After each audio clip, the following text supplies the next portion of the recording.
அது வந்து கண்டிப்பா ஏற்றுக்கொள்ள முடியாது. பிரதானத்துவம் இந்த கூட்டத்தில் கூட்டப்பட்டது. ஏன் இவ்வளவு பெரிய ஒரு கன்ஃபியூஷன்? நான் ரொம்ப சிம்பிளான ஒரு பர்சன். அவருக்கு வேற எந்த விதமான ரைட்ஸும் கிடையாது. என்ன வேணா இருக்கட்டும்ங்க. வணக்கம். நேர்பட பேச நிகழ்ச்சிக்கு வரவேற்கிறோம்.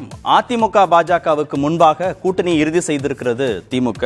வெல்லுமா ஸ்டாலினின் கூட்டணி வியூகம் அப்படிங்கிற தலைப்புல தான் இன்றைய நேர்பட பேசல பேச இருக்கிறோம். மூத்த பத்திரிகையாளர் திரு ஷியாம் பங்கேற்றிருக்கிறார். பத்திரிகையாளர் திரு ஷபீர் அகமது இணைந்திருக்கிறார். வழக்கறிஞர் திரு அக்னீஸ்வரன் பங்கேற்றிருக்கிறார். வலதுசாரி கருத்தாளர் திரு நித்யானந்தன் இணைந்திருக்கிறார். விரைவில் திமுகவிலிருந்து திரு சூர்யா கிருஷ்ணமூர்த்தி இணைய இருக்கிறார். வணக்கம் விருந்தினர்கள் அனைவருக்கும். திரு ஷியாம், திடீர்னு பாஜக கூட்டணியின் இறுதி செஞ்சுட்டாங்களே, பாமகவை பொறுத்தவரையில் அவர்கள் வின்னபிலிட்டி என்று பார்ப்பதை விட அவர்களுக்கு ஓட்டு சதவீதம் அதிகமாக வேண்டும். மாங்கனி சின்னத்தை தக்க வைத்துக் கொள்வதற்கு தேர்தல் கமிஷனின் நிபந்தனைகளை திருப்திப்படுத்த வேண்டும். எனவே அதிகப்படியான தொகுதிகள் கேட்டு அது பாரதிய ஜனதாவில் தான் அது நடக்கும். பாரதிய ஜனதாவை பொறுத்தவரையில பாமக ஓட்டு வங்கியால் பிஜேபிக்கு லாபம் இல்லை, பிஜேபி ஓட்டு வங்கியால் பாமகவுக்கு லாபம் இல்லை. ஆனால் ஒட்டுமொத்தமான ஒரு ஓட்டு சதவீதம் அதில் கூடும். பிஜேபியோட ஓட்டு சதவீதம் கூடும்போது அவர்கள் அந்த இரண்டாவது பெரிய கட்சிங்கிற அந்த அந்தஸ்துக்காக முயற்சி செய்யறாங்க. அதிமுகவுக்கு ஒரு பெரிய லாபம் இருக்கு. பெரிய லாபம் என்ன லாபம்? ஆமா, கண்டிப்பா பாமக போனதுனால. எப்படின்னா அதிமுக இன்றைய தேதிக்கு எல்லா லீகல் ஃப்ரண்ட்லையும் வெற்றி. எடப்பாடி பழனிசாமி கையில ரெட்டை இலை இருக்கு. இன்றைக்கு கூட ஒரு பெரிய வெற்றி தான். அப்போ அவருக்கு குறைந்தபட்சம் 25-30% ஓட்டை அவர் காட்டி ஆகணும். அது எப்போ பாசிபிள்னா 40 தொகுதியிலே அவங்க நிற்கிறதுல தான் பாசிபிள். 2 கோடி உறுப்பினர்கள் இருக்காங்கல்ல, ஆளுக்கு ஒரு ஓட்டு போட்டாலே 2 கோடி ஓட்டு வரணும். 1.5 கோடி ஓட்டுன்னு வைங்க, மொத்தமே 4.5 கோடி ஓட்டு தான் பதிவாகும். அப்போ 1.5 கோடி ஓட்டு இவர்களால் எடுக்க முடிந்தால், அதாவது எடப்பாடி பழனிசாமி அவர்கள் தலைமையிலான பிஜேபி மன்னிக்கவும் அதிமுகவால் எடுக்க முடிந்தால் அது பெரிய வெற்றியாக இருக்கும். அது போக ஜெயலலிதா காலத்து முயற்சி, அதாவது எல்லா தொகுதிகளிலும் தனித்து போட்டியிடுவது, இது ஜெயலலிதா காலத்து முயற்சி. அப்படி என்றால் ஜெயலலிதா மாதிரியான ஒரு துணிச்சலான முடிவை எடுத்திருக்கிறார் எடப்பாடி பழனிசாமி. ஏனென்றால் ஜெயலலிதா இப்படி எல்லாம் கூட்டணிக்கு வெயிட் பண்ண மாட்டாங்க. 234 தொகுதிக்கும் ஒரே நேரத்தில் வேட்பாளர் அறிவிச்சுட்டு பிரச்சாரத்துக்கு கிளம்பி போனவங்க தான் அவங்க. 96ல திமுக தமாக சட்டப்பேரவையில பெரிய வெற்றி. அப்புறம் 98ல நாடாளுமன்ற தேர்தல். அப்போ பாஜக இந்த அளவுக்கு வளர்ச்சி அடையாத கட்சி, ஆனால் கூட்டணிகளை கொண்டு வந்தாங்க ஜெயலலிதா. மதிமுகவை கொண்டு வர்றாங்க, வாழப்பாடியை கொண்டு வர்றாங்க, பாமகவை கொண்டு வர்றாங்க. 40க்கு 30 தொகுதிகள்னு ஜெயிச்சாங்க. அப்போ ஏன்னா 96ல பர்கூர்ல தோக்குறாங்க ஜெயலலிதா. அப்போ அவங்களுக்கு கூட்டணி தேவை, எந்த சமயத்துல தேவையில்லை, எந்த சமயத்துல தேவை அப்படின்ற ஒரு புரிதல் இருக்கிறதுனால தான் அப்படி அணுகுனாங்க. அது சரிதான். ஆனா பாமகவோட டிமாண்ட் அப்போ ரொம்ப கம்மி தான். 5 தொகுதிக்கு அது ஈஸியா இருந்துச்சு. இப்போ 10 தொகுதி ஒரு ராஜ்யசபா சீட்டுனா அதிமுகவுக்கு இருக்கிறதே ஒரு ராஜ்யசபா சீட்டு தான். பாமக ஓட்டு சேர்ந்தா தான் அந்த 2 கிடைக்கும். அது போக அதிமுகவில் நிறைய சீனியர்ஸ், எடுத்துக்காட்டாக செம்மலை, ரொம்ப நாளா அதுக்கு வெயிட் பண்றவங்க. இப்போ பெரிய மனமாச்சரியங்களையும் கசப்புணர்வையும் அது தோற்று வைக்கும். இன்னொரு கட்சிக்கு ராஜ்யசபா சீட்டு கொடுக்கறது மிகவும் கடினமான ஒரு முடிவு தான் அது. அப்போ குறைந்தபட்சம் ஒரு 5 சீட்டு ஒரு ராஜ்யசபா சீட்னா அது வேற மாதிரி இருக்கும். இப்போ 10 சீட்டு ஒரு ராஜ்யசபா சீட்னா அதிமுக கொடுத்து பயன் இல்லை. ஏன்னா இயல்பாக அது எல்லாமே பாமக எங்க அவங்களுக்கு ஸ்ட்ரென்த் இருக்கோ அங்கதான் அவங்க கேட்க போறாங்க. அப்படி என்றால் இதற்கு வழி என்ன? வென்றவன் சொன்னால் சீட்டு கணக்கு, தோத்தவர்கள் சொன்னால் சதவீத கணக்கு, அவ்வளவுதானே. சதவீதத்துல அதிகமா காட்டினா, உதாரணமாக பிஜேபி சதவீதத்துல அதிகமா காட்டணுங்கிற ஒரே நம்பிக்கையில தானே அவங்க பாமக உள்ள சேர்க்கிறாங்க. வின் மெத்தட் பாமகவுக்கும் பாஜகவுக்கும் வின் சிச்சுவேஷனா இந்த கூட்டணினால? ஒருவேளை அப்படிதான். ஏன்னா பாமக அதிகமான ஓட்டு சதவீதம் வாங்கினா அவங்களுக்கு மாங்கனி சின்னம் தக்க வைத்துக் கொள்வார்கள். அது அவர்களுக்கு லாபம். ஜெயிக்காட்டாலே ஜெயிக்கணும்னு அவசியமே இல்லை. பிஜேபியை பொறுத்தவரையில மொத்தமா பிஜேபியோட ஓட்டு சதவீதம் கூடும், அது அவங்களுக்கு லாபம். அதிமுகவை பொறுத்தவரையில் பெரிய லாபம். என்ன காரணம்னா 40 தொகுதியிலேயே ரெட்டையில நிற்கும் போது தொண்டர்கள் ரொம்ப ரொம்ப உற்சாகமா வேலை பார்ப்பாங்க. அவங்களுக்கான வாக்கு சதவீதம் கணிசமா உயரும். எனக்கு தெரிந்து இந்த ஒரு முடிவுல 25-30% வாக்கு அளவுக்கு அவங்க போவாங்க. ஓகே. வட மாவட்டங்கள்ல இது திமுக கூட்டணிக்கு ஒரு சவாலா இருக்குமா இந்த ஈக்குவேஷன் மாறுறதுனால? அடிப்படையில் திமுக கூட்டணி பலம் வாய்ந்த கூட்டணி. அவர்களுக்கு வெற்றி வாய்ப்பு என்பது ரொம்ப ரொம்ப பிரகாசம். அப்போ அதிமுக கூட்டணி வெற்றி பெறணும்னாலே மிக கடுமையா போராட வேண்டியது வரும். பாமக சேர்ந்தால் கொஞ்சம் வெற்றி வாய்ப்பு இருக்கிறது, அந்த வாய்ப்பு நமக்கு தெரிகிறது. ஆனால் எந்த அளவுக்கு வந்து அதிமுக தொண்டர்கள் வேலை செய்வாங்க, 2 பேருக்கு இடையில பல கசப்புணர்வுகள் இருந்திருக்கு. சி.வி. சண்முகமே வந்து பாமகவை சேர்த்துதான் நம்ம தோத்து போனோம்லாம் சொல்லியிருக்காரு. இப்படியான கசப்புணர்வும் இருக்கு. 40க்கு 40 தனியாக நிற்பது அதிமுகவை பொறுத்தவரையில் மிக்க நன்மை தரும் என்பதுதான் என் கருத்து. ஓகே திரு அக்னீஸ்வரன், கடைசி நேரத்தில் கூட்டணி ஈக்குவேஷன் மாறி இருக்கு. பாமக பாஜக கூட்டணி அப்படின்னு முடிவெடுத்திருக்கிறார்கள். கூட்டணி அமைக்கிறதுல அதிமுகவுக்கு இது ஒரு பின்னடைவு தானே? இல்ல, கூட்டணி அமைக்கிறதுல பின்னடைவெல்லாம் கிடையாது. 2014 என்ன முடிவோ காலையில உங்க கூட்டணின்னு பேசினோம், நாளைக்கு காலையில மாறலாம். இல்ல அறிவிச்சிட்டாங்க 20ஆம் தேதி வேட்புமனு தாக்கல் வரைக்கும் காத்திருப்போம். பாமகவுடைய அப்படி பார்த்தா 31ஆம் தேதி வரைக்கும் நம்ம காத்திருக்கணும். இல்ல சார், உங்க கட்சிக்கு எப்படி பொதுச் செயலாளர் வந்து அதிகாரமிக்க பொறுப்போ அது மாதிரி பாமகவுக்கும் ஒரு பொதுச் செயலாளர் இருக்கிறார். அவர் தான் கூட்டணி முடிவை அறிவிக்கிறாரு செய்தியாளர்கள். இனிமேலும் மாறுன்றீங்களா? அதிமுக 31 ஆண்டு காலம் தமிழ்நாட்டை ஆண்ட ஒரு இயக்கம். இங்கே செயின்ட் ஜார்ஜ் கோட்டையிலிருந்து கும்மிடிப்பூண்டியிலிருந்து கன்னியாகுமரி வரைக்கும் கட்டமைப்பை பலமாக வைத்திருக்கக்கூடிய ஒரு இயக்கம் அண்ணா திராவிட முன்னேற்ற கழகம். ஆக ஒரு பகுதியில் மட்டும் கிடையாது அப்படின்ற மட்டும் நான் பதிவு செஞ்சுக்கிறேன். இப்போ நாம இங்க பார்க்க வேண்டியது, மரியாதைக்குரிய தராசு சியாம் சார் சொன்ன கருத்து வந்து, இவர் போனது வின்-வின் சுச்சுவேஷனா நீங்க கேட்டீங்க. அதெல்லாம் வந்து வின்னே கிடையாது. ரன்னிங் தான் இங்க ஓடிட்டு இருக்கு, வேற ஒண்ணுமே கிடையாது. இன்னொரு விஷயம் இல்ல, எல்லா எதிர்பார்ப்புகளுமே பொய்த்து போயிருக்கு. நீங்க திமுக கூட்டணி உடையும், மக்களுடைய எதிர்பார்ப்பு பொய்த்து போகல. இல்ல, திமுக கூட்டணி உடைஞ்சு அங்கிருந்து காங்கிரஸோ விசிகாவோ வரும் அப்படின்னு எதிர்பார்த்தீங்க, அது நடக்கல. பாமக உள்ள வந்துரும் நினைக்கிறீங்க, அதுவும் நடக்கலைன்னா இப்ப வலுவாக ஒரு திமுக கூட்டணின்னு உருவாகி நிக்கிறாங்க. இன்னொரு பக்கத்துல உங்களுக்கு பாஜக இருக்கிறாங்க போது உங்களுக்கான சே என்ன இருக்கு, ஸ்பேஸ் எங்க இருக்குங்க? Correct sir. இப்ப நீங்க இப்படிலாம் இந்த கேள்வி கேட்பீங்கன்னு எனக்கு தெரியும். ஏன்னா நீங்க வந்து பலவீனமா இருக்கிறீங்க அப்படின்னு சொல்லிக்கிட்டே இருக்கிறாங்க. ஒரு கருத்தை இந்த தலைமுறை வாயிலாக, புதிய தலைமுறை வாயிலாக இளைய தலைமுறைக்கு நான் சொல்ல விரும்புறேன். 2019 திமுக கூட்டணி வாங்கிய வாக்குகள் 53%. அதிமுக வாங்கிய வாக்குகள் 30%. அப்ப திமுகவுக்கும் அதிமுகவுக்கும் வாக்கு சதவீதம் 23%. நாடாளுமன்ற தேர்தல், சட்டமன்ற தேர்தல்ல அதிமுக வாங்கிய சதவிகிதம் 34, திமுக வாங்கிய வாக்கு சதவீதம் 37. இங்க எத்தனை சதவீத வித்தியாசம்? 3%. அப்ப பாராளுமன்ற தேர்தல் 2019 23% திமுகவுக்கு அதிமுக இருந்தது. சட்டமன்ற தேர்தலில் திமுகவுக்கு அதிமுகவுக்கு 3% தான். 10 ஆண்டு கால ஆட்சிக்கு பிறகு 3% வித்தியாசத்துல தான் திராவிட முன்னேற்ற கழக ஆட்சியில் இருக்குன்னா, அப்ப எல்லாம் பாரதிய ஜனதா கூட்டணியில் அதிமுக இருந்துச்சு, இப்ப வெளியேறிடுச்சு. அப்படி இருக்கிற போது 10 ஆண்டு கால பாரதிய ஜனதா தமிழ்நாட்டுக்கு செய்ய தவறியதை எதிர்மறை வாக்குகள் அண்ணா திராவிட முன்னேற்ற கழகத்துக்கு வரும். 3 ஆண்டு காலம் திமுக செய்ய தவறியது, அது வாக்கு வங்கியாக அதிமுகவுக்கு வரும். ஒரு பக்கம் ரொம்ப வலுவான திமுக கூட்டணி, இன்னொரு பக்கம் பெர்செப்ஷனா நாங்க ஒரு பெரிய கூட்டணியை கட்டமைச்சிருக்கிறோம்னு சொல்லக்கூடிய பாஜக. இதுல நடுவுல உங்களுக்கான ஸ்பேஸ் இருக்குன்னு நினைக்கிறீங்களா? ஆக்குபை பண்ண முடியும்? நாளைக்கு மழை பெய்யும் என்று எனக்கு தெரியாது, ஆனா இன்றைக்கு மழை பெய்யவில்லை. நான் தெளிவா சொல்லிட்டேன். பாராளுமன்ற தேர்தல் 2019 திமுகவுக்கும் அதிமுகவுக்கும் போட்டி 23%. சட்டமன்ற தேர்தல் திமுகவுக்கும் அதிமுகவுக்கும் போட்டி வித்தியாசம் 3%. அப்ப எல்லாம் பாரதிய ஜனதாவோட கூட்டணியில் இருந்த அதிமுக இப்ப வெளியேறிடுச்சு. பாஜக மத்திய ஆளுங்கட்சி, திமுக மாநிலத்தில் ஆளுங்கட்சி. இந்த 2 பேருடைய எதிர்மறை வாக்குகள் எதற்கு போகும் என்றால், திரு ஸ்டாலின் ரொம்ப கால்குலேட்டிவா கூட்டணியை கட்டமைச்சிருக்காரு. 2019 மாடல் அப்படியே இப்பவும் கொண்டு வந்திருக்காரு. கிடையாது, எங்கெங்கெல்லாம் தொகுதிகள்ல சில இடங்கள்ல பலவீனமா இருக்குன்னு கணிக்கிறாரோ அங்கெல்லாம் தொகுதிகளை மாற்றி கொடுக்கிறாரு. அவ்வளவு கால்குலேட்டிவா அந்த கூட்டணி கட்டமைக்கப்பட்டிருக்கு. இல்ல, அந்த கால்குலேஷன்லாம் மக்கள் ஒரு கணக்கு போடுவாங்கல்ல. இவர் தேர்தல்ல சொன்னாங்க இதை செய்யல, இவங்க சொல்லிட்டது செய்யல, ஆனாலும் நாம வந்து வாக்கு போட்டுட்டோம், இந்த தடவையும் செய்ய வேண்டுமா? பாரதிய ஜனதா மத்திய அரசாங்கத்துக்கும் மாநிலத்தில் இருக்கிற திமுகவுக்கும் செய்ய வேண்டுமா? திரு எடப்பாடி பழனிசாமி அவர்கள் ஆட்சியில் இருக்கும்போது எதை செஞ்சாரு? 7 புள்ளிய சொல்லல, செஞ்சாரு. இவர் சொன்னாரு, செய்யல. அப்ப இதெல்லாம் வரும்ல, இதை வைத்துத்தான் மக்கள் தீர்மானிப்பார்கள். இன்னொன்னு, பாஜகவோட போறதுல வந்து அவர்கள் வருத்தப்படுவார்கள். அது வந்து எனக்கு என்னன்னா, அவங்க வருத்தப்படுறதுல எனக்கு சந்தோஷம் இல்ல. ஆனால் தேர்தலுடைய ரிசல்ட் என்ன வருதுன்றதை பொறுத்திருந்து பார்ப்போம். பாமக தொண்டர்களே இதை விரும்பவில்லை. அதிமுகவோட வரணும்னு ஆசைப்படுறாங்க. எஸ். ஏன்? அது பாப்போம், பொறுத்திருந்து பார்ப்போம். அதுதான் நடந்து. நான் கேட்கிறேன், இங்க இவ்வளவு தூரம் பேசிட்டு அங்க போய் சேர்றதுக்கு ஏன் இத்தனை கட்ட பேச்சுவார்த்தை? இல்ல அது அது வந்து அவங்க முடிவு. அதுதான் இது.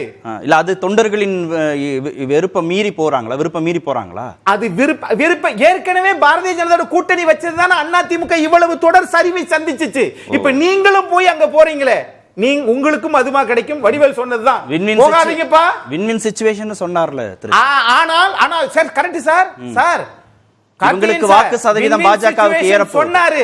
ஆனால் 40 தொகுதிகளிலும் தராசு சியாம் சார் சொன்னாரு 40 தொகுதியிலும் அதிமுக நின்றால் அதை விட பலமாக அதிமுக நிற்கும் சொன்னாரு. ஓகே, அதற்கான சாத்தியக்கூறுகள் தான் இருக்கா? திமுகங்கிற பலமான கூட்டணியை எதிர்த்து அதிமுக மெகா கூட்டணியை அமைக்கலனா கூட அவங்களுக்கு பலம் தானா அதிமுகவுக்கு? திரு ஷபீர், அதிமுகவுக்கு பெர்செப்ஷன் வைஸ் வந்து அவங்களுக்கு ஒரு பின்னடைவு தான். பாமக கூட்டணியை நம்பி இருந்தாங்க வந்துருவாங்க அப்படின்னு. நேற்று மாலை இன்று காலை வரைக்கும் பாத்தீங்கன்னா பாமக அதிமுக தான் கூட்டணி அப்படின்ற அளவில் அந்த பேச்சுவார்த்தை என்பது இருந்துச்சு, அந்த டாக் அப்படின்றது இருந்துச்சு. நேற்று எம்எல்ஏ அருள் அவர்களை எதிர்கட்சி தலைவர் திரு எடப்பாடி பழனிசாமியை அவர் அனுப்புனதே வந்து கூட்டணி பேசுறதுக்கெல்லாம் இல்லை, யாரோ ஒருத்தருக்கு தகவல் சொல்றதுக்கு. நாங்கள் வரல இல்லை, சரி இங்க பாருங்க இங்க பேசிட்டு இருக்கோம், நீங்க டக்குன்னு ஒரு ஆஃபர் பண்றீங்களா இல்லையா அப்படின்னு. ஓஹோ, பாஜகவுக்கு தகவல் சொல்லவா? பாஜகவுக்கு உங்ககிட்ட இந்த ஆஃபர் வரல, இங்க தான் வந்துட்டு இருக்கு, நான் இங்க போறேன் அப்படின்றது அது டிபிக்கல் டாக்டர் ராமதாஸ் உடைய ஸ்டைல். அவர் அப்படிதான் பண்ணுவாரு. கடைசி நாள் வந்து நாமினேஷனுக்கு ஒரு நாள் முன்னாடி வரைக்கும் வந்து அவர் எந்த பக்கம் போறாரு அப்படின்றத சொல்லாம காலம் கடத்திக்கிட்டே இருப்பாரு. அது அவருடைய நெகோசியேஷன் டாக்டிக்ஸ். அதில் திமுகவும் அந்த அந்த டாக்டிக்ஸுக்கு வந்து ஒரு கட்டத்தில் சக்கம்பாயிருக்கு. அதே போல் அதிமுகவும் வந்து அதில் வந்து ஒரு பெரிய அளவுக்கு அதில் பாதிக்கப்பட்டிருக்காங்கன்னு வச்சுக்கோங்க. ஆனால் இந்த கூட்டணியை பொறுத்த வரைக்கும் பாமக பிஜேபி அணி அப்படின்றது பாமக தொண்டர்கள் மத்தியில் அவ்வளோ பெரிய விருப்பம் இல்லை. நீங்க அதிமுகவை தான் விரும்புறாங்க, அவங்க அதிமுகவை தான் விரும்புறாங்க. ஏன்னா உங்களுக்கு 2026 நீங்க மனசுல வச்சுட்டு பேசுங்க. நீங்க 2024 அப்படின்றது வேற. 2024ல திமுக கூட்டணி பலமாக இருக்கிறது, திமுக கூட்டணி இன்டாக்டா இருக்கு, அவங்களுடைய ஓட் ஷேர் வந்து 50% தாண்டி தான் இருக்கிறது. அப்படின்னும் போது ஒரு வலுவான கூட்டணியாக திமுக கூட்டணி இருக்கும் போது அவங்களும் எடுத்திருக்காங்கல்ல. இல்ல இல்ல இந்த தடவைக்கான இடங்கள் மாத்தி இருக்காங்க. இல்ல இல்ல அது அது அவங்களுடைய ஸ்ட்ராட்டஜி. அது அவங்களுடைய இன்டர்னல் ஸ்ட்ராட்டஜி அலோ பண்ணிருக்காரு. அது அவங்களுடைய இன்டர்னல் ஸ்ட்ராட்டஜி. ஆமா, ஆனால் உங்களுக்கு அந்த பெர்செப்ஷன்ல எந்த கட்சியும் வந்து வெளியே போல, கட்சி உள்ள வந்திருக்கு, கமல்ஹாசன் உள்ள வந்திருக்காரு. சோ அதனால பெரிய அளவுக்கு வந்து அவங்களுக்கு ஒரு டிஸ்டர்பன்ஸ் அப்படின்றது இல்ல அப்படின்னும் போது உங்களுக்கு அவங்களுடைய ஓட் ஷேர் அப்படின்றது கிட்டத்தட்ட ஒரு 20% வந்து டிஃபரன்ஸ் இருக்கு. அப்ப இதை மேட்ச் பண்ண முடியாது அப்படின்றது அவங்களுக்கு தெரியுது. அப்போ அவங்க அந்த ரிஸ்கை எடுக்கிறாங்க. அவங்க சில தொகுதிகளை மாத்தி கொடுக்குறாங்க, சில கேண்டிடேட்ஸை மாத்துறாங்க, ஒரு புது வியூகத்தோட வந்து அவங்க இந்த தேர்தல் களத்தை சந்திக்கணும்னு பாக்குறாங்க. காரணம் என்னன்னா 2024 தேர்தலில் நீங்க நினைச்ச அளவுக்கு சீட்ஸை வந்து நீங்க ஜெயிக்கலன்னா உங்களுக்கு இங்கேயும் வந்து ஒரு பெரிய பின்னடைவு ஏற்படும், அதே போல டெல்லியிலும் ஒரு பெரிய பின்னடைவு ஏற்படும், இந்தியா கூட்டணியிலும் ஒரு பெரிய பின்னடைவு ஏற்படும், அதே போல நீங்க பாஜகவை சமாளிக்கிறதுல கூட உங்களுக்கு ஒரு பெரிய பின்னடைவு ஏற்படும் அப்படின்ற அந்த கால்குலேஷன்ஸ் எல்லாம் அதிகமான தொகுதிகளில் வெற்றிங்கிறது திமுகவுக்கும் ஒரு நிர்பந்தமா. திமுக அதை கட்டாயமா செய்யணும். திமுக வந்து அதை செய்தால்தான் வந்து அவங்க இன்னும் வலுவாக பாஜகவை எதிர்க்க முடியும். அதே நரேட்டிவோட 2026ல அவங்க போக முடியும் அப்படின்றது ஒரு விஷயம். இல்ல காங்கிரஸுக்கான தொகுதிகள் மாற்றி கொடுத்ததுக்கு பின்னாடி இந்த தான் இருக்கா? கட்டாய வின்னிங் தானே அல்டிமேட் கோல். என்ன ஜெயிக்கணும், அதுக்கு நீங்க கேண்டிடேட் மாத்துங்க, தொகுதியை மாத்துங்க அப்படின்னா அந்த அழுத்தங்கள் கொடுக்கக்கூடிய இடத்துல இன்னைக்கு திமுக இருக்குல்ல. காங்கிரஸ் அதை ஏற்றுக்கொள்ளக்கூடிய ஒரு நிலையில இருக்காங்க இல்லையா? அப்போ அல்டிமேட் கோல் என்ன? ஜெயிக்கணும், 39 தொகுதிகளும் ஜெயிக்கணும், 40 தொகுதிகளும் ஜெயிக்கணும் அப்படின்றது தான் கோல். அப்படின்னும் போது அதற்கான விஷயங்கள் என்னென்ன செய்ய வேண்டுமோ அதை அவர்கள் செய்கிறார்கள். கொங்குல வந்து திமுக போட்டிடுறாங்க. ஆமா, கோவை ஈரோடு தொகுதி அவங்க கவனத்தை எடுத்துக்கிறாங்க. சார் உங்களுக்கு காங்கிரஸ்ல கொடுத்திருக்க சீட்ஸ் எல்லாம் பாத்தீங்கன்னா ஓரளவுக்கு வந்து கம்ஃபர்டபுளான சீட்ஸ், அவங்களால ஜெயிக்க முடியும் அப்படின்ற அளவுக்குல இருக்கக்கூடிய சீட்ஸ். இன்னொரு பக்கம் வந்து எந்தெந்த தொகுதிகள்லாம் வந்து டஃபா இருக்கோ அந்த தொகுதிகள்லாம் நாம எடுத்துக்கலாம் அப்படின்றது முதலமைச்சருடைய ஆலோசனை. உதயசூரியன் சின்னம் இருக்கணும்னு பாக்குறாரு அந்த இடத்துல. உதயசூரியன் சின்னம் இருக்கணும். அது மட்டும் இல்லாம உங்களுக்கு திருநெல்வேலியெல்லாம் வந்து திமுகல 3 கோஷ்டி இருக்கு, பெரிய பிரச்சனை இருக்காங்க. அங்கெல்லாம் வந்து நீங்க ஏதாவது ஒரு கோஷ்டியில இருக்கக்கூடிய திமுக காரருக்கு நீங்க சீட் கொடுத்தீங்கன்னா உள்ளுக்குள்ள பிரச்சனை வரும், கவுத்துட்டுருவாங்கன்னு இப்ப 3 கோஷ்டிக்கும் சொல்லிடுவாரு அங்க. நீங்க வந்து காங்கிரஸ் ஜெயிக்க வைக்கணும் அப்படின்னு. சோ இதெல்லாம் வந்து அவங்களுடைய வியூகங்களா இருக்கு. அவங்களுக்கு தெரியும் உள்ள பிளஸ் என்ன மைனஸ் என்னன்னு. பாமக பாஜகவை பொறுத்த வரைக்கும் ஒரே ஒரு விஷயம், நான் வந்து கடந்த இவ்வளவு காலங்களா நம்ம பார்த்துட்டு இருக்கோம், இப்போ ஒரு கூட்டணி குறித்து ஒரு முடிவு எடுக்க போறாங்க அப்படின்னும் போது பாமக அதை பெரிய அளவுக்கு ஒரு ஒரு பெர்செப்ஷன்ல ஒரு பெரிய அளவுக்கு ஒரு சீனை கிரியேட் பண்ணுவாங்க. சென்னையில ஒரு கூட்டம் போடுவாங்க, பெரிய அளவுக்கு அதெல்லாம் வந்து பரபரப்பா இருக்கும். இப்போ இந்த தைலாபுரத்துல நடந்த கூட்டம் பார்த்தீங்கன்னா ரொம்பவே ஒரு சோகமான கூட்டம். ஏதோ ஒன்று கூப்பிட்டுருக்காங்க, கூட்டம் நடத்தி ஏதோ ஒன்று இன்னைக்காச்சும் முடிவு எடுத்து முடிச்சிருவாங்க போல அப்படின்ற அளவில் தான் அந்த கூட்டம் நடந்திருக்கு. யாருக்கிட்டையும் ஒரு உற்சாகம் இல்ல. ஒரு பக்கம் அதிமுக காத்திருக்கு, இன்னொரு பக்கம் பாஜக காத்திருக்கு. ரெண்டு பெரிய கட்சிகள் காத்திருக்கிற போது அவங்களுக்கு என்ன அழுத்தம் யாரு கொடுக்குறாங்க? அழுத்தம் இங்க எங்கிருந்து வருது? பாஜக கிட்ட இருந்து வரக்கூடிய அழுத்தம். உங்களுக்கு ஒன்னு வழக்கு இருக்கு, ரெண்டாவது வந்து அவங்க ப்ராமிஸ் பண்ணக்கூடிய விஷயங்கள்லாம் வந்து அவங்க செய்வாங்களா அப்படின்றது தெரியாது. நாளைக்கு அன்புமணி ராமதாஸ் தேர்தலில் போட்டியிடுகிறார், அவர் ஜெயிக்கல அப்படின்னா அவரை வந்து கேபினெட்ல இண்டக்ட் பண்ணுவாங்களா அப்படின்றது இல்லை. எல்லாமே வந்து ப்ராமிசஸ். நீங்க ஜெயிச்சு வந்தீங்கன்னா பண்றோம் அப்படின்ற அளவுக்கு தான் ப்ராமிஸ் இருக்கு. இத்தனைக்கும் அவங்களுடைய டீல் பாத்தீங்கன்னா 10 சீட்ஸ் கொடுத்துருக்காங்க. 2026 கூட டீல் பேசியிருக்காங்க. 2026 ஒருவேளை கூட்டணி ஆட்சி அமைந்தால், பாஜக தலைமையிலான ஆட்சி அமைந்தால், அதுல துணை முதலமைச்சர், ஆமா தமிழ்நாட்டில் அமைந்தால் துணை முதலமைச்சர் அப்படின்ற அளவுக்கு கூட அந்த பேச்சுவார்த்தை என்பது நடந்திருக்கிறது. உங்களுக்கு அதிமுக கொடுத்திருக்கக்கூடிய வாக்குறுதிகள், நிறைவேற்றக்கூடிய வாக்குறுதிகள், பாஜக கொடுத்திருக்கக்கூடிய வாக்குறுதிகள் நிறைவேற்றுவாங்களா அப்படின்னா அதுல எந்த கேரண்டியும் கிடையாது. மோடியே அதை கேரண்டி பண்ண முடியாது. இத்தனைக்கும் மோடி கேரண்டின்னு சொன்னா கூட அதை கேரண்டி பண்ண முடியாது அப்படின்றது தான் நிலைமை. திரு நித்யானந்தம், நிறைவேற்ற முடியாத வாக்குறுதிகள்னா கூட பாமகவை பாஜக கொண்டு வந்திருக்கு. கூட்டணி அமைக்கிற அந்த பெர்செப்ஷன்ல அதிமுகவை கடந்து ஒரு முன்னேற்றம் இருக்கா பாஜக கிட்ட? அப்படி பார்க்கலாமா அதை? அனைவருக்கும் வணக்கம். தமிழ்நாட்டில் மிகப்பெரிய கட்சிகள் ரெண்டுன்னு சொன்னால் திமுக, அண்ணா திமுக. இதுகாரம் அப்படி தான் சொல்லிட்டு வந்தோம். இப்பவும் அப்படிதான் சொல்றாரு அவரு. இல்லை, அவரை பற்றி இல்லை, அவரோட கருத்தை தேர்தல் புள்ளி விவரத்தைப்படி சொல்றேன். நான் எனக்கு கிடைத்த புதிய தலைமுறை புள்ளி விவரத்தையும் சேர்த்து சொல்கிறேன். நியூஸ் 18 கூட தான் சொன்னாங்க, அதெல்லாம் வந்து மக்கள் சொல்லலை. நான் பேசலாமா? அனுமதிக்கிறீங்களா? ஒன்றுமே சொல்லலை, அதுக்குள்ளே நீங்கள் ஊருக்க பேசுனீங்க. சரி, பேசலாம் வச்சுங்களா? அதனால் அனைத்து கருத்து கணிப்புகளும் 3 விழுக்காடு இருந்த பாரதிய ஜனதா கட்சிக்கு இன்றைக்கு 21, 22 என்று சொல்லி எடப்பாடியுடைய அண்ணா திராவிட முன்னேற்ற கழகத்துக்கு இது 22 பாஜக என்றால் 21 என்று ஒரு கருத்து கணிப்பு கூட வந்திருக்குது. ஆக அது கூடுதலாக ஒன்று இருக்கிறதா இல்லையா என்பதை விட சரிசமமாக அதிமுகவுக்கு பாஜக வளர்ந்திருக்கிறது. இப்ப இலக்கு வந்து திமுகவை தோற்கடிக்கிறது இல்ல, அதிமுகவை விட 1% கொஞ்சமோ வாக்கு வாங்குறதா. அதாவது இலக்கு, நம்முடைய முதல் இலக்கு திமுக எல்லோரும் சேர்ந்து செய்ய வேண்டியது. ஆனால் அவங்க தான் இன்டாக்டா இருக்காங்க, கூட்டணி கட்சிகளை தக்க வச்சிருக்காங்க. நான் வரேன் கொஞ்சம் அனுமதிச்சிங்கன்னா வந்துடுறேன், சீக்கிரமா வந்துடுறேன். 3 விழுக்காட்டில் தான் திமுக ஜெயிச்சிருக்கு, அழகா சொன்னார். ஆக இந்த 3 விழுக்காடு ஏன் போச்சு? எல்லாரோடும் இணக்கமாக எடப்பாடி அவர்கள் சட்டமன்ற தேர்தலில் போகலை. அந்த சாதாரண 3 விழுக்காட்டை தவற விட்டுட்டார். இப்போ மிகப்பெரிய அழிவு அவருக்கு எங்கே ஏற்பட்டிருக்கு? எல்லா கட்சியும் விரோதம் பண்ணி தான் மட்டும் தனியாக நிற்கிறாரு. அப்போது இது ரூம் போட்டு யோசிச்சாரா எப்படி துவக்கணும் அப்படின்னு சொல்லிட்டு? என்ன அவர் கணக்கு ஒன்றும் புரியலை. இல்லை, இது கூட நல்லதுதான் சொல்கிறாரு திரு ஷியாம். ஷாம் சொல்வாரு. ஷாம் எப்பொழுதுமே அதிமுக காதல தான் பேசுவார். பிஜேபிக்கு எதிரான சார், அதிமுகவுக்கு எதிர்பார்த்தா இல்ல, நான் அப்படிலாம் பிஜேபிக்கு அது வின் வின். பிஜேபிக்கு ஒரு எதிர்கருத்து சொன்னா அவருக்கு ஒரு இனிப்பு சாப்பிடுவாங்க. இல்ல சார், நான் கேட்டனே பாமக பாஜகவுக்கு வின் வின் சிச்சுவேஷனான்னு கேட்டதுக்கு ஆமான்னு தான சொன்னேன். அது மறுக்க முடியுமா?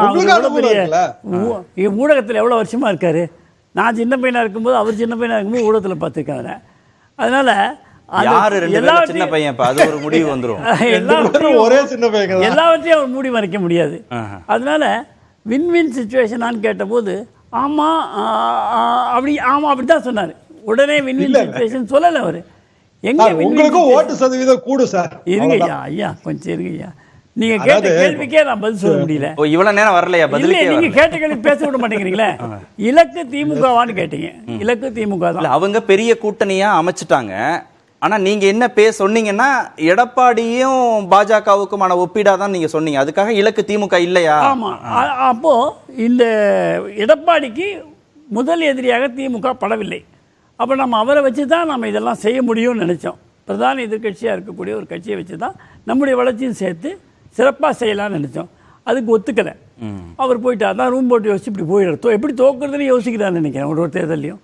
அதனால பாஜகவோட சேர்ந்து திமுகவை தோற்கடிச்சிருக்கணும். அடிச்சிருக்கணும். அதுக்கு அவர் வந்து சரிப்பட்டு வரல. அது அவரை பத்தி அந்த சிந்தனையே அவருக்கு ஏன் சார் சரிப்பட்டு வரல? அதுக்கு இருங்க, ஏன் சார் அந்த நான் சிந்தனை? வந்துடுறேன். அது உடனே கேட்டா தானே எனக்கும் பதில் கிடைக்கும். கதை, திரைக்கதை, வசனம் ஐயா நித்யானந்தம். அவ்வளவுதான். அடுத்ததுக்கு போயிருவோம். நான் இப்ப 2024 தேர்தலுக்கு வந்துட்டோம். எங்க போய் நிக்கிறாரு பாருங்க. 24 தேர்தல் தான் சொல்றாரு அவரு. திமுக தான் முதன்மையான எதிரின்னு கருதி ஏன் பாஜகவோட கூட்டணி வச்சு தோற்கடிக்கிறதுக்கு அவர் வரல. பாஜக கூட்டணிக்கு வரல. உங்களோட கூட்டணி வச்ச காஷ்மீர்ல இருந்து கன்னியாகுமரி வரைக்கும் எந்த கட்சி ஆட்சியை பிடிச்சிருக்கு சொல்லுங்க. சின்னத்தை இழந்து என்ன ஒருவர்த்தையா கழட்டி விட்டு கடைசியில பாஜக நீங்க பண்ணது சார். கொஞ்சம் இருங்க. பாஜகவையும் கழட்டி விட்டு தனியா நிற்கிறேன். என்ன பண்ண போறாரு தெரியல. ஆனால் பாஜக வளர்ந்து கொண்டே வருகிறது. எல்லாவற்றையும் முழுமையாக அடுத்தவர்களை நம்பி இருக்காது. அப்ப இப்ப அடுத்த 2வது இலக்குன்னு பேச்சில் மட்டும் தான் வளர்ந்துட்டு இருக்கு. 2வது இலக்கு என்ன அப்படின்னு பார்க்கும்போது அது முடியவில்லையா, அடுத்து 2வது இடத்துல தமிழ்நாட்டில் பிடித்து 26ல் பிரதான எதிர்கட்சியாகவோ அல்லது ஒரு கூட்டணி ஆட்சிக்கு தலைமையோ அல்லது 2வது கட்சியாகவோ இருக்க வேண்டும் என்ற இலக்கு தான் இருக்க முடியும். அதற்கான முயற்சிகளை அவர்கள் செய்வார்கள்.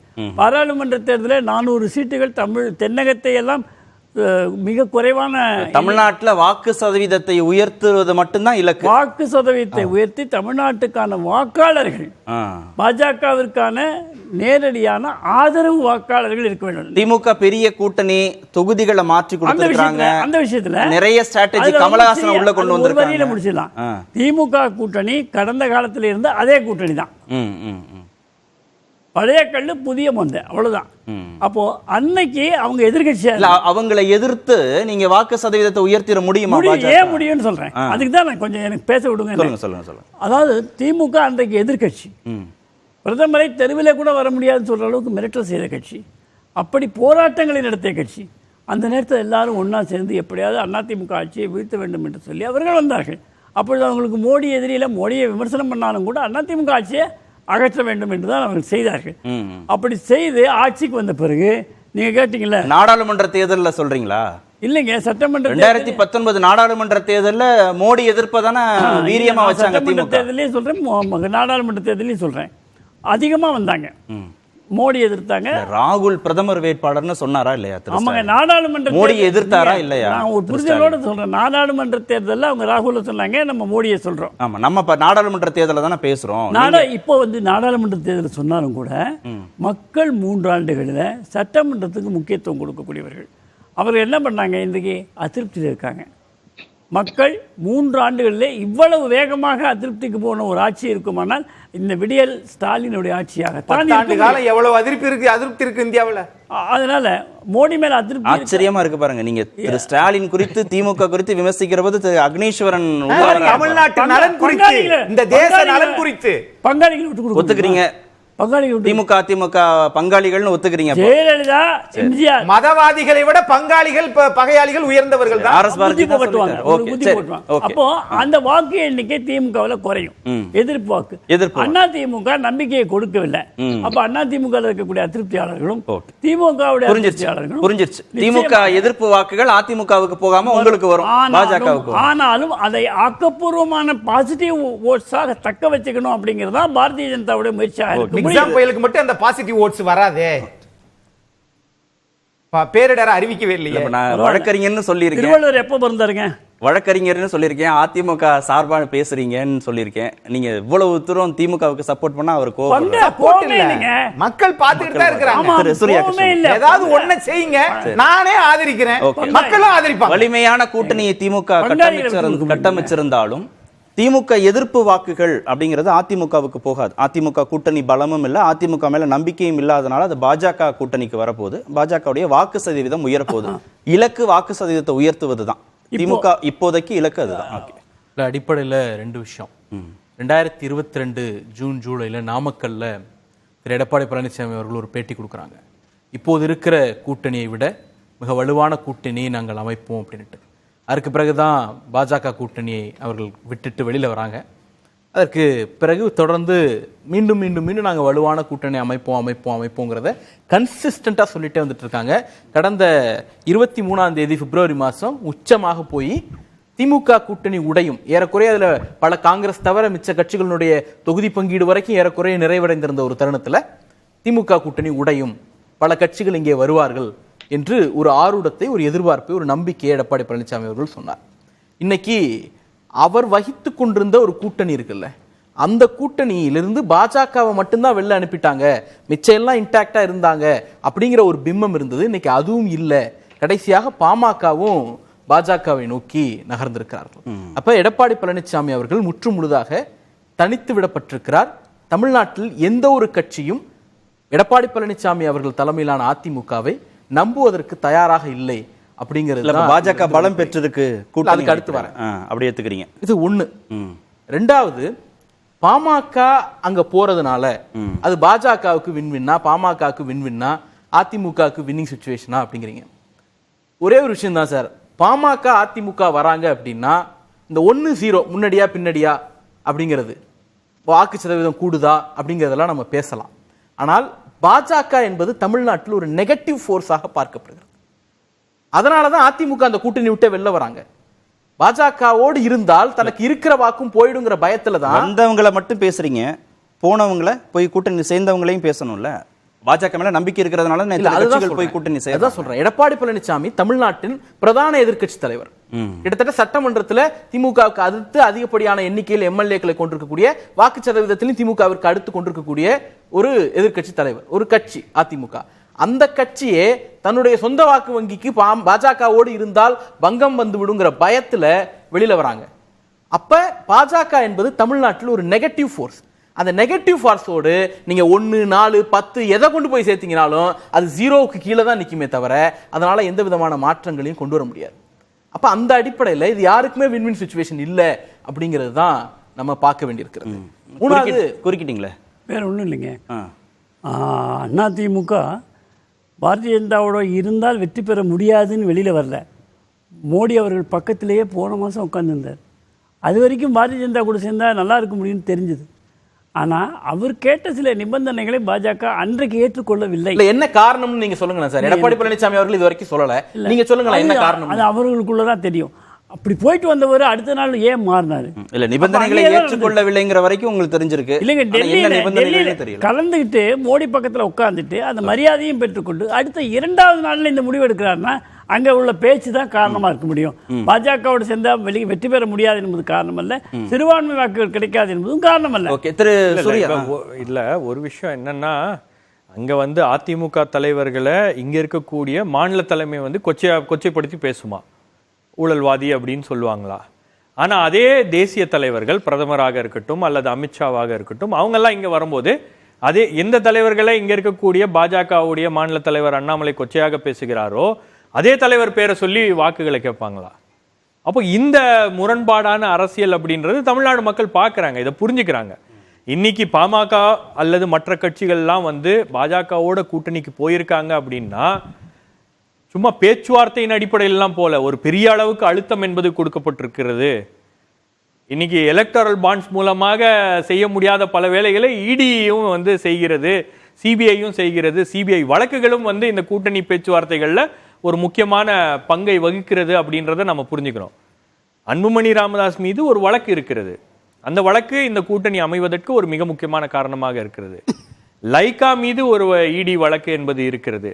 அப்போ அங்க பணியாற்றக்கூடிய ஜி.கே. மணியுடைய மகன் உடைய சம்பந்தப்பட்ட ஒரு விஷயங்களும் இந்த கூட்டணி பேச்சுவார்த்தையில் ஒரு மிக முக்கியமான ரோலை பிளே பண்ணியிருக்கு அப்படின்றதும் நம்ம புரிஞ்சுக்கணும். ஓகே, அதுதான் ஓட் டிரான்ஸ்ஃபரா நடக்குமான்னு சந்தேகப்பட்டாங்க. அதுதான் நம்ம எப்ப பர்சன்டேஜ் பத்தி பேச ஆரம்பிச்சிட்டோம் அப்படிங்கும் போதே சீட்டு மேல அக்கறை இல்லை அப்படிங்கிற இடத்திற்கு நாம வந்துடுறோம். We are accepting our defeat அப்படிங்கிறது தான் நம்ம பர்சன்டேஜ் கணக்குக்குள்ள போறோம் அப்படிங்கிறது ஒண்ணு.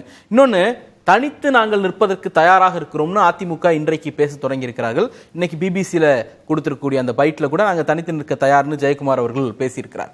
தனித்து நிற்பது ஜெயலலிதா காலத்தில் அவங்க தனிச்சு நின்னதுக்கும் இப்ப தனிச்சு நிற்கிறதுக்கும் வித்தியாசம் இருக்கிறது.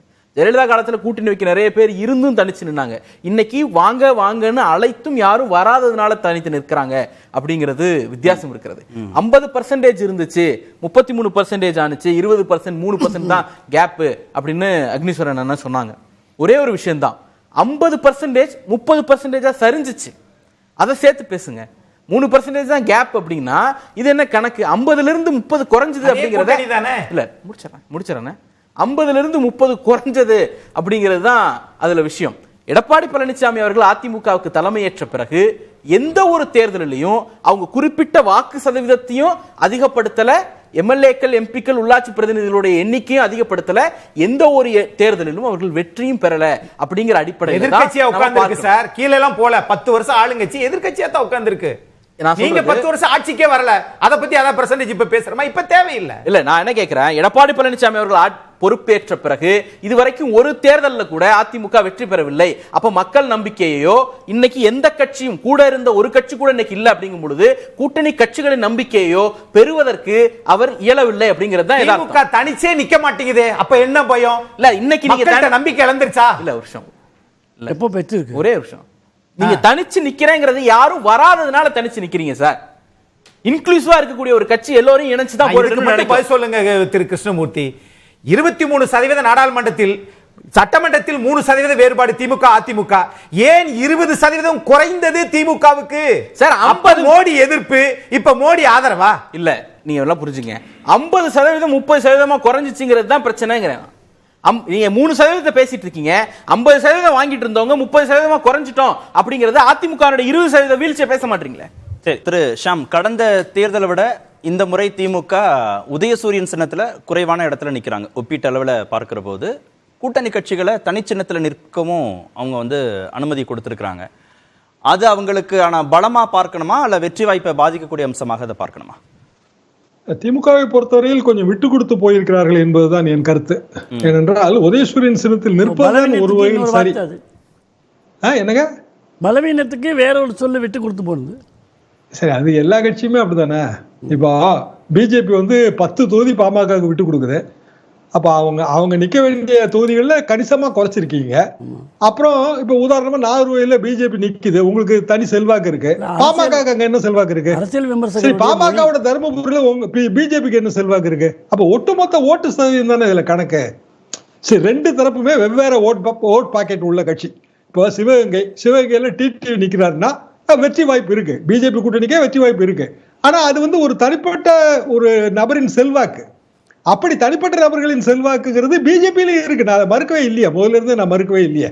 ஆனால் திமுக கூட்டணி வந்து வலிமையான கூட்டணி, அதை வந்து நம்ம இல்லைன்னு சொல்றது அது தவறான ஒரு வாதமா இருக்கும். மிக வலிமையான கூட்டணி. 2019 இருந்து கூட்டணி தொடர்கிறது. அப்புறம் இயற்கையாவே அந்த தொண்டர்களுக்கிடையே பெரிய ஒருங்கிணைப்பு இருக்கு. இப்போ அக்னேஸ்வரர் சொன்னார்களா, தொண்டர்கள் பாமக தொண்டர்கள் விரும்பலன்னு. கடைசி நேரத்துல கூட்டணிகளை தொண்டர்கள் விரும்புறது இல்ல. இல்ல, வலிமையான கூட்டணின்னு சொல்றோம், ஆனா கூட்டணி கட்சிகளுக்கான சில தொகுதிகளையும் மாற்றி இருக்கிறார்கள்ல. அது ஸ்ட்ராட்டஜியா பார்க்கணுமா, அந்த இடங்கள்ல கூட்டணி கட்சிகள் பலவீனமா இருக்காங்க? திருநெல்வேலிங்கிற தொகுதியில 3 கோஷ்டி இருக்கு, அதுல ஒன்றும் சந்தேகமே கிடையாது. திமுகவுக்கு இயல்பாக வந்து வேற ஒரு கட்சிக்கு கொடுக்கறதுங்கிறது வழக்கமான ஒரு உத்தி தான். அது எந்த இடத்துல ரொம்ப ஒரு நெருக்கடி இருக்கோ அங்க வந்து அது கூட்டணி கட்சிக்கு கொடுக்கறது உத்தி தான். இப்போ திருச்சி ஒரு சேஃப் கான்ஸ்டிட்யூன்சி உண்மையிலேயே. ஆனா அதை வந்து மதிமுக கொடுத்துருக்காங்க. சரி, அவரு துரை வரட்டும்னு அவங்க நினைச்சிருக்கலாம். ரொம்ப சேஃப். அது உண்மையிலேயே திமுக நிக்கணும்னு நேரெல்லாம் ரொம்ப பிரஷர் கொடுத்தாரு. ஆனால் அவர்கள் வந்து மதிமுக விட்டு மதிமுகவே அதை விரும்பினதாக, திருச்சியை விரும்பினதாக தானே செய்திகள் வந்தது. திருச்சியை எல்லாருமே விரும்புவாங்க. அது கொஞ்சம் வெற்றி பெறுவதற்கெல்லாம் கொஞ்சம் எளிதான ஒரு தொகுதி. அது திமுக கூட்டணியில் இருக்கிற எல்லா கட்சியும் விரும்புவாங்க. காங்கிரஸ் அதை மனமும் தான் விட்டு கொடுத்துருப்பாங்க.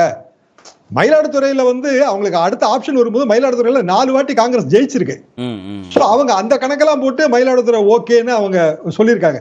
கூட்டணி கட்சிகளோட வெற்றியோட ஒருமித்த வெற்றியை ஊர்ஜிதப்படுத்தணும்னு திமுக முடிவு பண்ணிருக்காங்க. அப்படிதானே? கூட்டணி கட்சிகளை வந்து மகிழ்ச்சியா வச்சிருக்கணும்னு திமுக விரும்பி இருக்கு. அது வந்து தெளிவாக தெரிகிறது. இல்லைன்னா அவங்க இந்த அட்ஜஸ்ட்மெண்ட் பண்ண மாட்டாங்க. ஏன்னா உதயசூரியன் இல்லாம தனி சின்னத்துல போட்டி போடும் போது சின்னத்தை கொண்டு போய் சேர்க்கிறது, அதுவும் ஃபர்ஸ்ட் ஃபேஸ்லயே தேர்தல் வருது, இன்னும் கொஞ்ச நாள் தான் இருக்கு. உண்மையிலேயே அது கஷ்டம். இருந்தாலும் திமுக அதற்கு வந்து தயாராக இருக்கிறது என்றால், ஒன்று அவர்களுக்கு அந்த வெற்றி மேல நல்ல கான்பிடன்ஸ் இருக்கு. ரெண்டாவது வந்து எதிரணியில வந்து 2வது இடத்துக்கு தான் போட்டின்னு நல்ல தெளிவா தெரியுது. இப்போ 2வது இடத்துக்கு தான் போட்டிங்கும் போது 1வது இடத்துல இருக்கிற கட்சி வந்து பெரிதாக அதை பாதர் பண்ணல. கூட்டணி என்பது என்னங்க, 5 தொகுதி சட்டமன்ற தொகுதி உங்களுக்கு கிடைச்சா ஒரு தொகுதியை கூட்டணி கட்சிக்கு விட்டு கொடுக்குறாங்க. இது கலைஞர் ஃபார்முலா. திமுக இருந்து வர எல்லாரும் இதை வந்து ஆமான்னு சொல்லுவாங்க. அப்போ இப்ப இந்த இடத்துல வின் வந்து எந்த இடத்துல வருதுன்னா ஓட்டு சதவீதத்துல தான் வருது, தொகுதியில வரல. இப்போ ஒட்டுமொத்தமா பிஜேபி கூட்டணி ஒரு பெரிய ஓட்டு சதவீதம் வருது அப்படின்னா சரி நாங்க வளர்ந்துட்டு இருக்கிறோம் அப்படின்னு அண்ணாமலை வைக்கிற வாதத்துக்கு பொருத்தமா இருக்கும். பாமகவுக்கு ஓட்டு சதவீதம் கூடுச்சுன்னா அவங்களுக்கு ரொம்ப இயல்பா வந்து தேர்தல் கமிஷன் அங்கீகாரம் வரும். அதிமுக ஓட்டு சதவீதம் கூடினாலும் அது எடப்பாடி பழனிசாமிக்கு அட்வான்டேஜ் தானே. 40 தொகுதியில் நிற்கும் போது எப்படி சார் ஓட்டு சதவீதம் கூடாம இருக்கும்? ஒண்ணுமே இல்ல. பிஜேபியோட போன நகர்ப்புற உள்ளாட்சி தேர்தல் 6% எப்படி வந்துச்சு? அவங்க தனித்து போட்டிட்டாங்க, எல்லா இடத்துலயும் நின்னாங்க. It's very simple. இல்ல அது பாஜகவை முந்த முடியுமா அப்படின்றதோட சேர்ந்த அந்த சவாலோட சேர்ந்ததான வாக்கு சதவீதம் அதிமுகவுக்கு உயர்றதும். நித்யானந்தத்துக்கு நான் ஒரு பரிசு அனௌன்ஸ் பண்றேங்க. பாஜக மட்டும் 2வது இடத்துக்கு வந்துட்டோம். நித்யானந்தம் கனவில் நினைத்து பார்க்க முடியாத ஒரு பரிசு, கார் பரிசா? ஆமா. அது ஏதாவது பட்ஜெட் இருக்கா இல்ல அது அவர் விரும்பின காரா? ரோல்ஸ் ராய்ஸ் எல்லாம் கேட்டு போறாரு. கரகாட்டக்காரன் சின்ன கார் போதும். சின்ன கார் இல்ல, சின்ன கார். அவருக்கு ஏத்த மாதிரி ஒரு கார் சார். பெரிய ஆஃபரா இருக்கு. பரவாயில்ல, கார்ன்றது சின்ன காரா பெரிய காரா கேட்கலாம், வீடுன்னு சொல்லாம விட்டீங்களே. சரி சார், நீங்க ஏதாவது பதிலுக்கு ஆஃபர் பண்ணுங்க. அதான் சொன்னேன், நீங்க ஏதாவது ஆஃபர் பண்ணுங்க அவருக்கு. அவரு இந்த பெரிய கட்சி சொன்னப்போ நான் என்ன ஆஃபர் பண்ணுவேன்? இல்ல சார், நீங்க அவருக்கு ஏதாவது ஒன்னு ஆஃபர் பண்ணணும்ல சார். இல்ல, அவர் காரின்னு சொன்னதுக்காக பேசுறேன். காரின்னு சொன்னதுக்கு நன்றி. அவர் சீரியஸாவே ஆஃபர் பண்றாரு. ஆமாங்க, நன்றி. கார் சொன்னதுக்காக 2வது அவர் வீடு கொடுக்கறேன்னு சொல்லியிருந்தாருன்னா அது சின்ன வீடா பெரிய வீடான்னு நீங்க கேட்டீங்கன்னா அர்த்தமே வேற. 2வது இடத்துக்கு பாஜக வந்துடுச்சுன்னா உங்களுக்கு ஒரு கார் வாங்கி தரேன்றாரு ஷாம் அவர்களுக்கு. ஏன்னா சார், நான் வாடகை வீட்ல இருக்கிறவன், நான் உங்களுக்கு எப்படி சார் வீடு ஆஃபர் பண்ண முடியும்? ஷாம் அவர்கள் அந்த கார் தான் சொல்லுங்க. ஷாம் அவர்கள் அந்த மகிழுந்தை என்னுடைய வீட்டு வாசலில் நிறுத்திவிட்டு சாவியை கொடுக்கின்ற பொழுது நானே ஒரு சாயா ஒரு வீட்டுல டீ போட்டு கொடுத்தேன். இப்போதைக்கு வீட்டு வாசல்ல 2வது இடத்துக்கு வந்துருங்க சார். 2வது இடத்துக்கு வந்துருங்க. சரி சார், எங்களுக்கு ஏதாவது நிகழ்ச்சி நடத்துறவங்களுக்கும் பார்த்து ஏதாவது கன்சிடர் பண்ணுங்க சார். இடைவேளை கொஞ்ச நாளைக்கு யூஸ் பண்ணிக்கலாம் சார். 2வது இடத்துக்கு வரும்போது நம்ம 2 பேரு நெறியாளர் சேர்த்து ஒரு வாதம் பண்ணணும். திரு ஷபீர், பாஜகவுடைய நம்பிக்கை கூட்டணி பலம் மூலமாக அதிக வாக்கு வங்கி அதை உயர்த்தணும் அப்படின்றது. இன்னொன்று, அதில் என்ன நம்புறாங்க அப்படின்னா திமுக எதிர்ப்பு வாக்குகள் அதிமுகவுக்கு போகாம தங்கள் கூட்டணிக்கு வரும்னு. அது நடக்க வாய்ப்பு இருக்கா? இல்லை, அதுதான் ரொம்ப சிரமமான ஒரு விஷயமா நான் பார்க்குறேன். அதாவது நீங்கள் திடீர்னு ஒரு வருஷத்தில் திமுகவை கடுமையாக எதிர்த்துட்டு உடனே திமுக எதிர்ப்பு வாக்குகள்லாம் எங்களுக்கு தான் வந்துருச்சு, நாங்கள் தான் எதிர்க்கட்சி அப்படின்ற அந்த பிம்பத்தை அவங்க கட்டமைக்க முயற்சி பண்ணுறாங்க. தமிழ்நாட்டு மக்களுக்கு தெரியும் யார் எதிர்க்கட்சி, யாருக்கு எவ்வளவு ஆதரவு இருக்கிறது, யாருக்கு எவ்வளவு தொண்டர் பலம் இருக்கிறது, யாருக்கு எவ்வளவு எம்எல்ஏக்கள் இருக்காங்க அப்படின்றதெல்லாம் கண்கூடா பார்க்குறாங்க. அதிமுக கிட்ட இருக்கக்கூடிய ஒரே பிரச்சனை என்னன்னா, அவர்கள் அந்த திமுக எதிர்ப்பு அப்படின்றது அதிமுகவுடைய டிஎன்ஏ, அதை அவர்கள் வலுவாக முன்வைக்க மாட்டேன்றாங்க அப்படின்றதுதான் இருக்கக்கூடிய பிரச்சனை. இல்ல, பாஜக தனிச்சு நிக்குதுன்னா நீங்க சொல்ற கால்குலேஷன் சரி. ஆனா பாஜகவோடு கூட்டணி சேருகிற போது அந்த கூட்டணி சேர்ந்த கட்சிகளோட வாக்கு சதவீதம் அவங்களுக்கு போகவே போகாதுன்னு முடிவு. கூட்டணி சேர்ந்த கட்சிகள் அப்படின்னா பாமக மட்டும்தான் பெரிய கட்சி, மீதி எல்லா தலைவர்களும் ரொம்பவே மார்ஜினல்ல இருக்கக்கூடிய ஓட் ஷேர் தான் அவங்களுக்கு.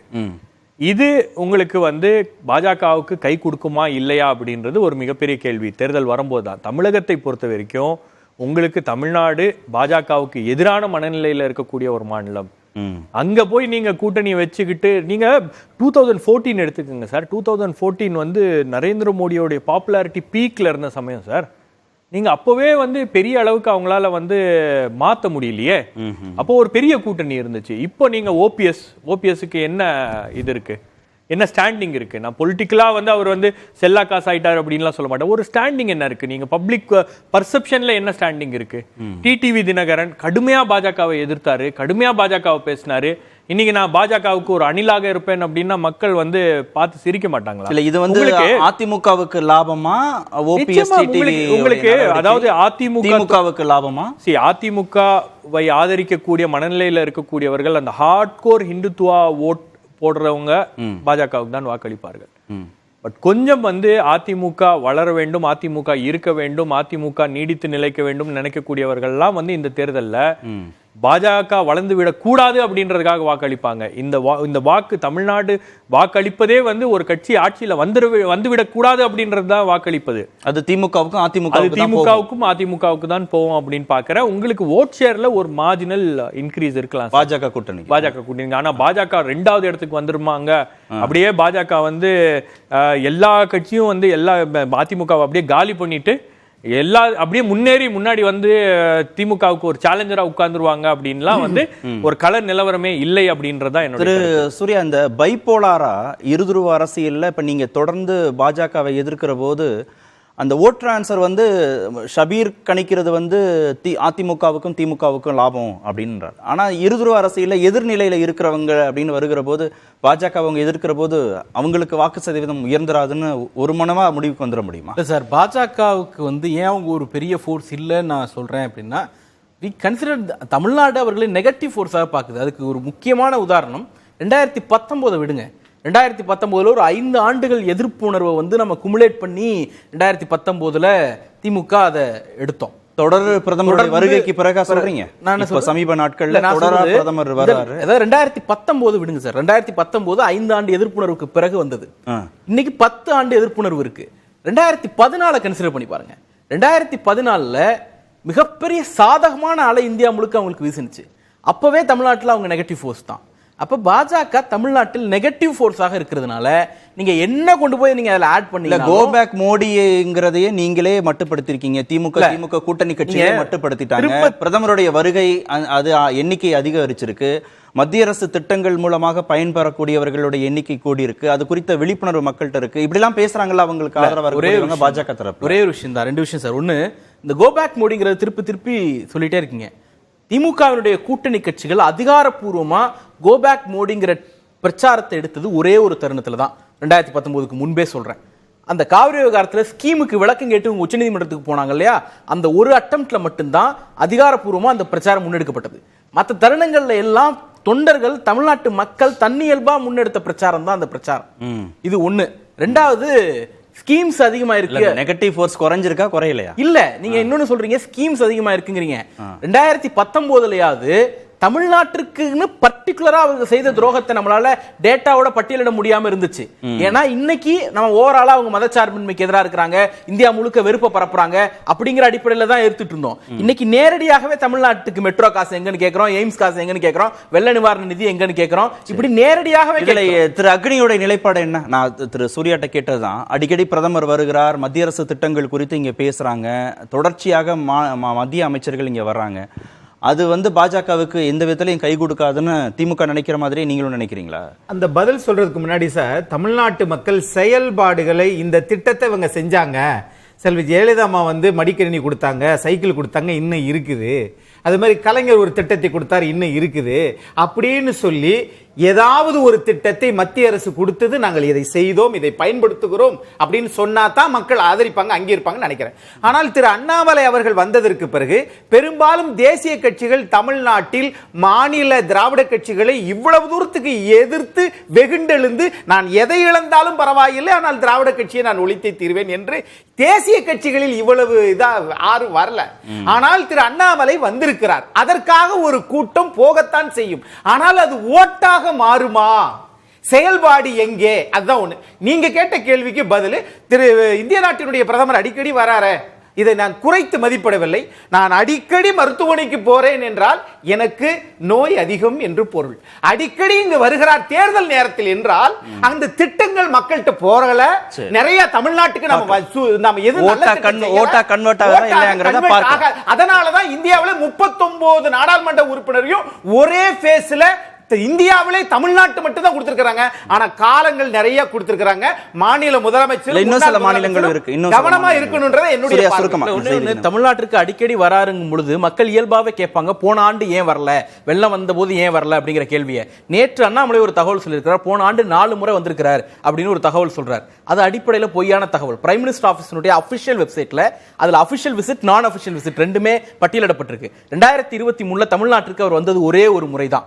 ஆனா இவரு 4 முறைங்கிறாரு. அப்ப மக்கள் இயல்பா கேட்பாங்க, ஒரு மாதத்துல 5 முறை பார்க்கலாம். நன்றி. நிகழ்ச்சியில் பங்கேற்ற அனைத்து விருந்துகளுக்கும் நேர்பட பேச நிறைவு. அது கண்டிப்பா ஏற்றுக்கொள்ள முடியாது. பிரதான கூட்டத்தை கூட்டப்பட்ட